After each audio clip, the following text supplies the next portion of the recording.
Interrogé sur sa retraite, Gattuso incroyable.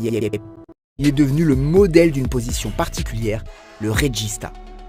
Gattuso occupait une position plus défensive. Ensemble, les deux joueurs ont fait du Milan AC un monstre au début des années 2000. En dehors du terrain, Pirlo aimait victimiser son ami. Mais apparemment, il n'était pas le seul. Tout l'effectif du Milan AC et de l'équipe nationale italienne s'en donnait à cœur joie. Rino n'était pas un homme de lettres, alors à chaque fois qu'il ouvrait la bouche, c'était le carnaval de Rio dans le vestiaire.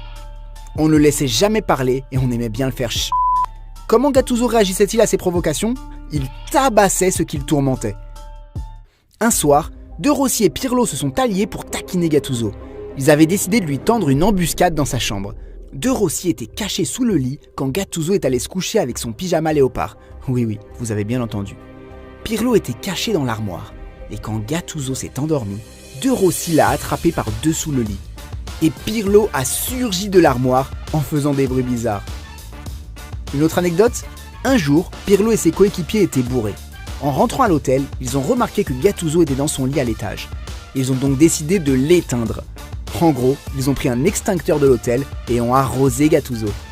Gattuso a pété les plombs. Il a coursé Pirlo et lui a asséné une pluie de baffes, en frappant à chaque fois de plus en plus fort. Mais pauvre Gattuso. Apparemment, Pirlo le taquinait aussi sur sa maîtrise de l'italien. Pendant les repas de l'équipe, Pirlo et compagnie se moquaient de sa façon de parler. Excédé, Gattuso prenait une fourchette et essayait de planter tout le monde.